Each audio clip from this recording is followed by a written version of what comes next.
Well, we're seeing you here in this very interesting film, The Mysterious Circumstances That Are Behind the Death of Meriwether Lewis. Was there something about the movie portraying this historical character, or maybe working with director Clark Ritchie, that drew you to be a part of the movie? Well, yeah, I mean, there's lots of really interesting things about this movie. First of all, Clark was not only the director, he was also the writer, and he's a very devoted historian in his own right. So you can tell by this, I could tell by reading the script that he had a real keen passion for telling the story, and he really knew what he was talking about, and not just sort of from a history book level, but from this interpersonal kind of what were the characters thinking, what were the real people have been thinking at that time, and had gone deep into researching the period and all that kind of stuff, which made the story jump off the page for me and made it seem like something I was interested. As a Canadian, I'm not really as familiar with Meriwether Lewis and the Corps of Discovery and as Americans are, but I understand that it's pretty pivotal teaching in the curriculum, the school curriculum in America. And so it was really cool to be re-examining something that I think a lot of people just take for rote and like, oh, I know this, I know that story. But the truth of the story is much more complicated than a lot of people are led to believe. Did Clay then offer you some specific readings or some specific websites, things like that, on Meriwether Lewis that he thought might help shape your character? Yeah. This was your portrayal of him in this instance. Yeah, Um, there were a few documentaries and things that I checked out, and Clark kind of sent me everything that he could, and that in combination with my own research, I can't remember what came from him and what came from me finding it, but I just consumed everything I could possibly find, because when you're playing a real character, there's a bit more of a responsibility to try to figure out not just how they were perceived, but where they were coming from, and that was one of the really fascinating parts about this project, is because to a large degree, what happened to him was kind of a result of what he was putting out in the world. And the film, without getting too specific, the film kind of touches on the variations of what I believe to be sort of a philosophical fundamental truth, which is that what you put out affects to a large degree what you get back. And so to get to kind of play with that within the structure of a historical figure was really interesting for me as an actor. were you familiar at all with Tom Schneider or with Billy Slaughter before working with them here in this film? No, I mean, I'd heard of Dukes of Hazzard. I feel like I've seen it once or twice, but no, it was sort of like the older generation above me that was really excited to work with John. It was great to work with him. He's a fascinating guy. Well, the movie is just intense, and it's a You saw it. yes. Okay, sweet, sweet. And you're in this incredible encounter with Alexander Wilson, is sort of retelling his version of what happened to his friend. Mm. How did you shake off a long day of filming? You are probably at 100 on adrenaline scale. Yeah. Well, I mean, depends. It was a really interesting. We shot it in the in the late spring in Mississippi, so and it had just been snowing, like huge snowstorm a week before, and so they were all very relieved that the snow had melted by the time we got there. And so depending on if we were shooting the day, often it was gorgeous, but if we were shooting at night, it was freezing. And I spent a lot of the movie kind of in the middle of the night period, and wearing bare feet and sort of like some night clothes that were not at all insulated in any way. And so it was freezing. It was freezing. I would be trying not to shake through my skin. So that kind of stuff, well, it's fun because it kind of helps the acting. And sometimes I've had people offer me like, do you want a jacket in between takes? And I would rather not, because I'd rather not have to act. If I have to act cold, I'd rather not have to generate it. I mean, like, I'll just be cold and then that'll be that. So, but it takes a toll on the body. So I definitely I'm was trying to sure. lots of vitamins and like late, like combination of not shooting, sorry, not sleeping because you're doing night shoots and trying to stay warm. And it was a grueling shoot when we were shooting at night, but when we were shooting at day, it was gorgeous. And it had its own set of challenges, but exciting challenges. For example, I got to ride a horse, which I love. I love horse riding in projects. I did a lot of that on a show I did called Versailles. And um, what was interesting is Meriwether Lewis in real life had a dog, faithful companion named Seaman, who we had an amazing, amazing dog on set named Rex, who was just such a good boy, amazing dog. But I had to give the dog verbal commands while riding a horse. And horses are sort of like, they're sort of jealous. I mean, they're not jealous, they're just really smart. And they can tell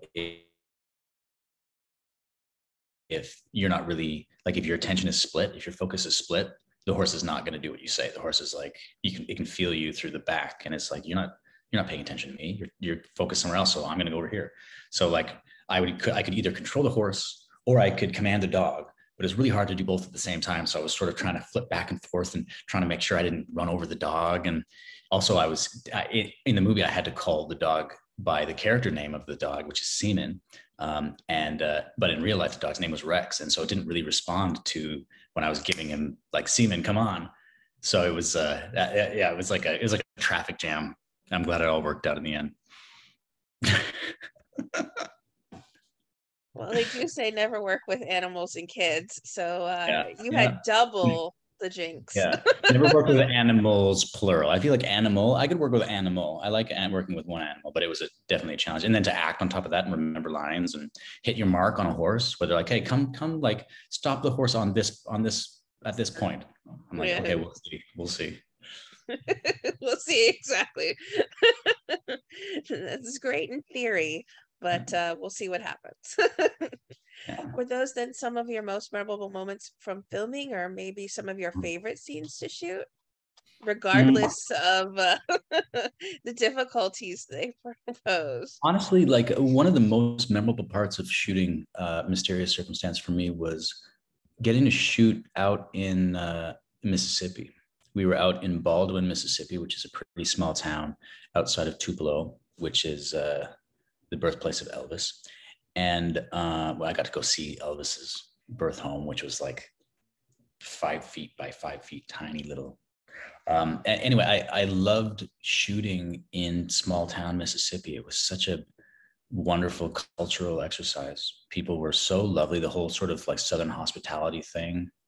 Also, I'm from Alberta in Canada, and so I kind of get the country thing. That's kind of where I grew up, so it felt comforting to me. And everyone was so excited to be shooting a film, like shooting like they're a feature film, and like you came all the way from Hollywood, and they were all excited, and I was excited to be there, and they were doubly excited because it was a local story. It was a story that had happened. It happened on the Natchez Trace, which is like we would pass the entrance to the Natchez Trace on our way to set, and the actual location where all of this historical activity went down was like just down the road.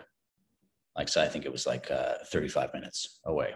So it was very central to these people, and it was probably involved, the ancestors of these people. It was 1809, so not too far in the distant future. And you can kind of see it wasn't that much of a stretch to sort of squint your eyes a little bit and Baldwin, Mississippi, take away the new cars.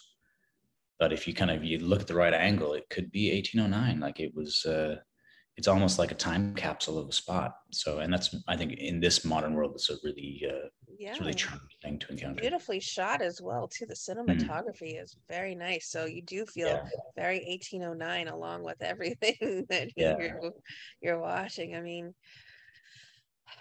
and we know you have some new music out as hmm, well that yeah, you've been focused on as well. yeah, Are you working on a new EP or a full album, or are yep. you kind of making just singles right now your focus? Well, I've been doing this for about 7 or 8 years, but I actually play live music in hot yoga classes, which is something I do sort of like as a kind of meditative exercise. I started doing it to sort of get free membership of the yoga studio. But then I just loved it so much that I kept doing it. So I'm doing that. Well, up until I'm in Toronto now shooting a new TV show called The Way Home, which I'm really excited about. But up until I moved here, I was playing in these yoga studios all the time, and just loving it. And it's a great proving ground because it's where I get to try my new material and sing and play whatever I want and cover my own songs or try anything. So I've sort of been putting together latently a batch of songs that I think is going to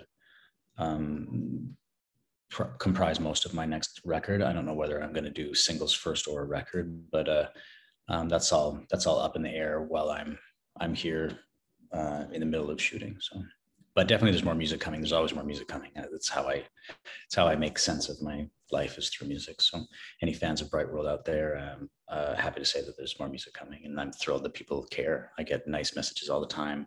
Got a beautiful message this morning from somebody saying that they listened to my record multiple times a day for the last 2 weeks and that it really made an impact on them. And like, that's surprising to me every time I hear something like that. It's really surprising because I don't know, they're just songs I came up with in my living room, you know. It's like just my own little private stories, and I guess that's what happens when you let your stories out.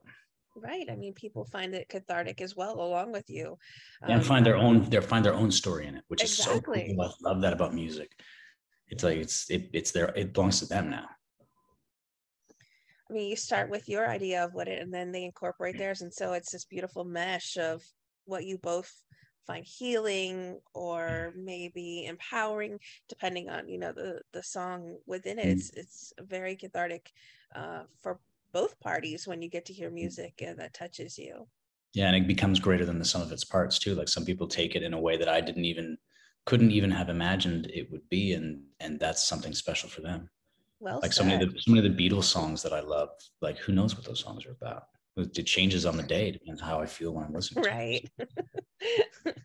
It's exciting to make music. I'm really pleased that I was actually able to get a full record out, and like I have vinyl of it now, which is on sale, and getting to hold it in my hands, like the physical thing, so cool. And like the way it sounds on vinyl, it just sounds like it's from the 70s. It sounds like a Exactly. It's a very real different record. experience listening to a Yeah, vinyl. I'm very excited. Yeah. Well, what would you like to say then to everyone who are fans and supporters of the work you do, whether it's on our screen or when we're listening to the music you make?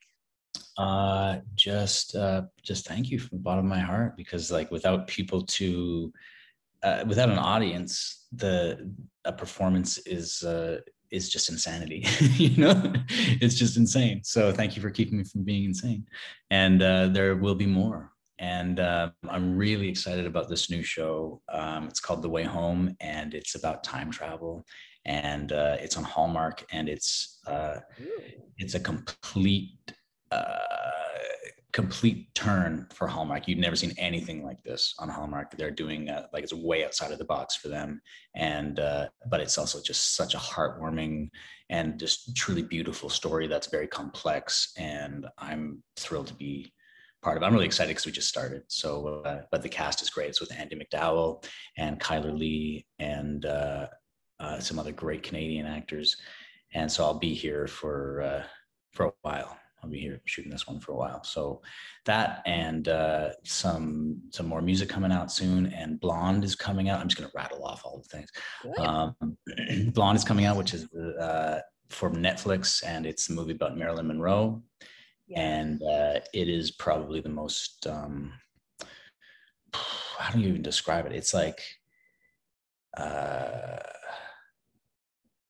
it's like audacious the way that it is. Like the filmmaking is like it's aggressive filmmaking, and it's like really shooting for something. And in my opinion, it hits it. It's like it's not a type of movie I think people are used to seeing, and so much heart and detail and passion has gone into it. And so yeah, that's coming out September 28th, and I think it's going to make a splash. I think it's really like it might even like be like an important film, which is as an actor, it's just a privilege to be part of something that has the potential to move the needle in a way. And I think it's important for for women. I think it's like a powerfully feminist message. And I think it's, especially in this day and age, based on kind of what's been happening politically in some spots, an important part of the dialogue that I think a lot of people will be seen by, and maybe have their minds open a little bit. So, yeah.